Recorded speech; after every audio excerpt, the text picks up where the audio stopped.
Interactúe con nosotros a través de Twitter con el numeral Sala de Prensa Blue. Estamos de regreso en Sala de Prensa Blue después del boletín de noticias. Noticias esta semana, María Camila, que tiene que ver con de la que habíamos hablado en extenso hace unos días, y es la inclusión del presidente Petro y 3 personas de su círculo más cercano, su esposa, ¿no? Sí. Finalmente sí es la esposa, ¿no? Sí, legalmente, ante la ley son esposos. Según el presidente. Su hijo mayor, Nicolás Petro. En este momento en un proceso judicial, y su ministro del Interior. Esta semana tal vez se registró un hecho que pues dejó en evidencia los efectos de estar en esa lista OFAC o lista Clinton, y es que al presidente no le quisieron, o al avión presidencial no le quisieron dar gasolina. Sí, se quedó sin gasolina en medio de esa visita a Medio Oriente, y le tocó parar a tanquear en España, en un país aliado, por lo menos con el gobierno, porque debido a esa inclusión en la lista de la OFAC, Juan Roberto, pues incluso el suministro de combustible a países que tienen ese tipo de registro de sus mandatarios, pues se ve dificultado, imagínese. La otra noticia es que el ministro del Interior, Armando Benedetti, al que también lo cobijó esta decisión del Departamento del Tesoro, que eso en plata blanca es que usted lo bloquean, porque usted queda sin cuentas bancarias, no puede hacer transacciones por una razón. Si usted está en esta lista, como una sanción, como una medida administrativa, nadie puede hacer negocios con usted que tenga que ver con Estados Unidos. Y ni siquiera pudieron el ministro y el presidente abrir su cuenta en el Banco Agrario para que esta quincena pasada les consignaran ahí su salario. Entonces imagínese, complejo, ¿no? En efectivo. Bueno, el ministro Benedetti ya tiene abogado, ya lo había anunciado el presidente, que es un señor Daniel Kovalich. Hablamos con él en Noticias Caracol.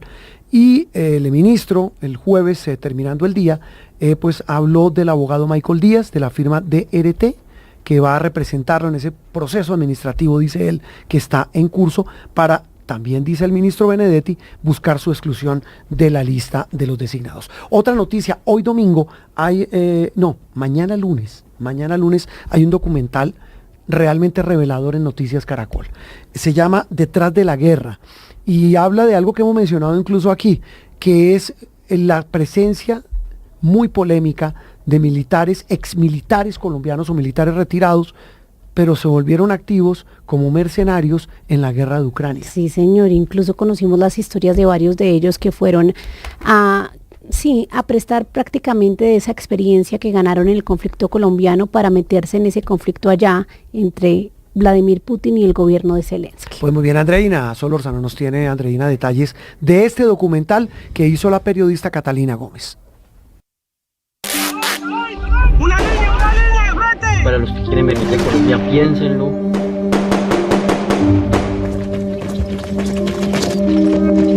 Esto no es un juego de Call of Duty o de Nintendo, de Halo, nada de esto. Esto es la realidad.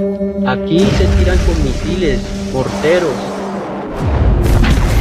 No es para cualquiera.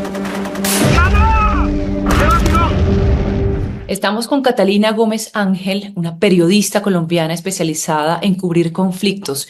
Ella es la productora y la directora de Detrás de la Guerra. Catalina, gracias por estar con nosotros. Muchas gracias a ti. Primero, ¿quiénes son estos colombianos que van a luchar en la guerra en Ucrania en contra de Rusia? Son muchos perfiles. En un principio eran sobre todo exsoldados profesionales colombianos, retirados porque ya habían cumplido su ciclo o porque en algún momento se habían retirado de la carrera militar, se sentían jóvenes, se sentían con capacidad de seguir luchando, y sobre todo porque los salarios en Colombia, las pensiones en Colombia para los militares son muy bajas. Entonces lo hacían por 2 motivos, por dinero, pero también porque, como ellos dicen en el documental, les gusta. Es el mundo en el que crecieron y en el que supieron mantenerse y sobrevivir. ¿Qué pasa? Que luego se encontraron con una guerra muy diferente, y la peor guerra que se ha vivido desde la Segunda Guerra Mundial. Con el tiempo fueron llegando otros perfiles, se fueron uniendo personas que habían hecho el servicio militar o que venían de la policía o del IMPEC, o incluso gente que nunca había tomado un arma o un pequeño entrenamiento porque eran o guardaespaldas o trabajaban en seguridad. En el documental incluso se ve que hay un guerrillero. ¿Esto me ayuda aquí? a limpiar mi conciencia de pronto, yo qué sé. El caso de este hombre, que no es el único, pero no son muchos, que venía de la guerrilla, era un hombre que aprendió a crecer en el monte, era un gran combatiente, por lo que entiendo, él nunca había salido herido, y fue bonita, ellos dicen que muy bonita esa comunicación, de conocerse, ponerse rostro, convivir entre ellos. Usted me explicaba que ellos se dan un golpe de frente con una realidad que no esperaban. ¿Por qué? Bueno, porque esta es una guerra de unas dimensiones, como ellos mismos nos dicen. En Colombia un soldado nunca se ha enfrentado a una artillería, máximo se ha enfrentado a un mortero, hacen choques con la guerrilla y luego salen corriendo, pero esos choques realmente no son muy duraderos. La Fuerza Aérea, ellos pertenecía a ellos, no pertenecía al enemigo. Estoy hablando básicamente de nuestros soldados. Llegan allí o van allí, ellos van a pelear en infantería, porque para eso es que los contratan, porque ellos son expertos en infantería, son unos grandes soldados y los ucranianos te lo reconocen. Dicen, los colombianos cuando son buenos son los mejores, son realmente muy buenos soldados, pero se enfrentan a una guerra, bueno, inmensa, tanques, artillería, misiles, bombas guiadas, y luego ya se enfrentan al auge de los drones, porque lo que vemos, la guerra hoy en día no es la misma guerra que empezó. Esto es una guerra tecnológica donde los cielos están poblados por drones, por diferentes clases de drones, y tú no sabes de dónde van a venir y qué va a pasar contigo, y que muchos entienden en esa primera misión que de ahí posiblemente no van a salir vivos. Parte de por qué el negocio de los mercenarios ha florecido en el mundo es porque esas bajas resultan un menor costo social y político para los países que los emplean que las de sus propios soldados nacionales. En ese sentido, ¿usted cree, Catalina, que los colombianos que están en Ucrania son carne de cañón? Colombiano que llega a la guerra sabe perfectamente a lo que va, a hacer infantería. Y ser infantería en este momento en Ucrania y desde el comienzo significa estar con una gran posibilidad de morir. Pero ya sabemos todos a qué venimos. Solo di suerte. Y la verdad es una lotería. Esa es la realidad, Andrina. Nadie. Entonces, cuando dicen es que no me contaron, qué pena, usted no se informó bien o no quiso ver. Que quede muy clara la conciencia de que los colombianos van a esos lugares donde los drones están todo el tiempo y donde la muerte cada vez es más posible. Son ellos a nadie, y que a ellos nadie les está mintiendo, y que ellos no estén esperando que se van a encontrar con un ejército perfecto, que esto no es Estados Unidos, que esto no es Gran Bretaña y que esto no es Francia. Esto es un país con grandes problemas en cadenas de mando, con grandes problemas en direcciones, y que esas son las consecuencias que ellos van a sufrir. Y esto lo sufren los ucranianos, pero los ucranianos son de allí, y los ucranianos tienen gente que en sus pueblos o en amigos o en sus brigadas que hacen colectas de dinero. Todos los ucranianos dan dinero. Llegó el invierno, no tenemos las chaquetas suficientes, no nos han dado la provisión de las botas, no tenemos suficientes drones para mirar el cielo. Sus amigos y la comunidad se unen, recoge ese dinero y se los manda y les apoya.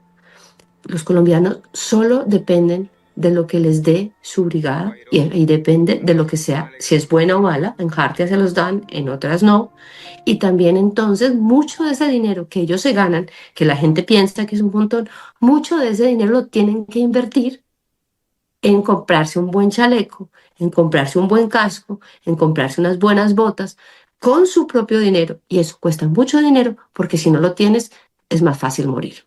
En el documental hay compañerismo, hay valentía, hay heroicidad, pero también hay una realidad muy dura, no solo la que enfrentan en Ucrania, sino de la que vienen. Mire, la mayoría vienen de poblaciones perdidas en el medio de Colombia, en situaciones pobres o en situaciones difíciles, que ellos han pagado las consecuencias de la guerra. O sea, muchos de ellos se sienten amenazados. Muchas regiones se han expandido otra vez estos grupos armados que realmente ponen restricciones, ponen vacunas, van en persecución de gente que en algún momento peleó contra ellos en el ejército, y muchos de ellos, no uno ni dos, muchos, y que no se conocían entre ellos, te repiten, yo a veces me siento más seguro aquí que en Colombia. Cuando mueren o quedan heridos, ¿qué pasa con ellos? Esto es súper complejo, porque cuando quedan heridos, los sacan del frente. Hay que tener en cuenta, Andreina, cuando nosotros hicimos el documental, lo grabamos durante el 2024 hasta finales y comienzos de enero, era posible todavía sacar en el mismo día o al siguiente día un herido del frente de batalla. Pero hoy en día, con la cada vez extensión de los drones en el frente de batalla. Y además que esto no es un frente, esto es una gran franja gris donde realmente no es territorio de nadie y se lanzan de todo. Muchas veces, de hecho Cachorro, nuestro protagonista, uno de los protagonistas que van a conocer, ahora vuelve a estar herido.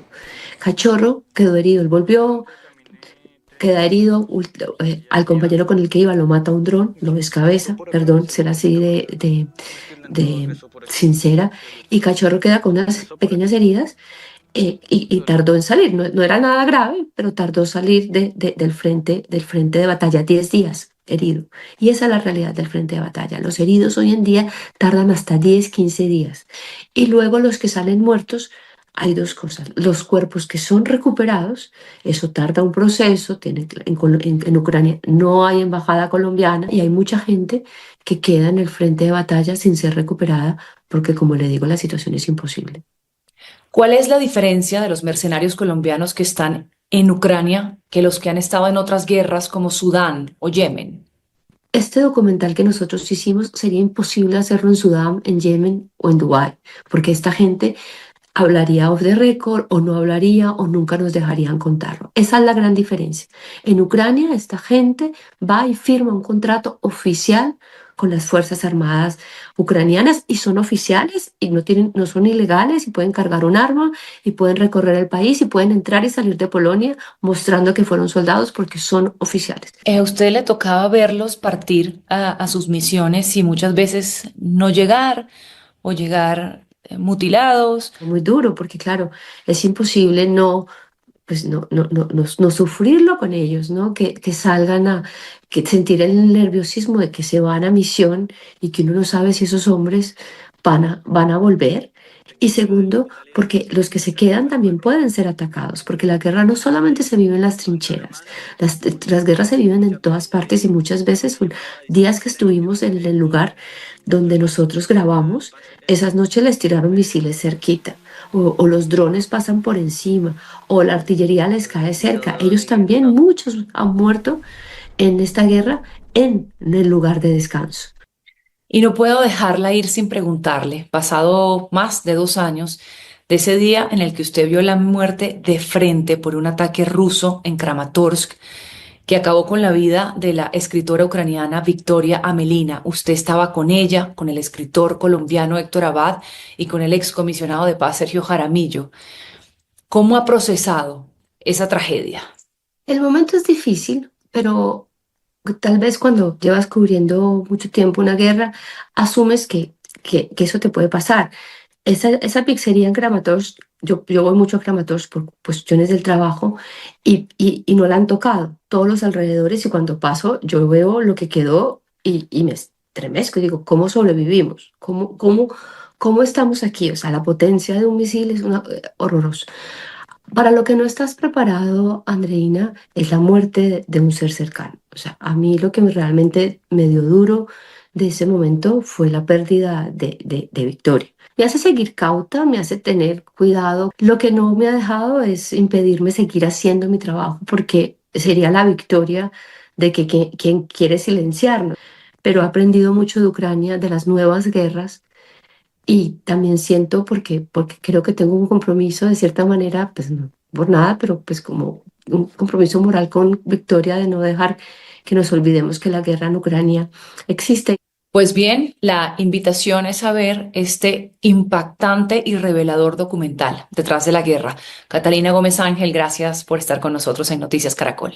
Muchísimas gracias. Yo realmente espero que les guste porque es una oportunidad muy especial de entender quiénes son esos colombianos, no solamente que pelean la guerra en Ucrania, sino que también pelean otras guerras donde no podemos acceder a contarlo. Esto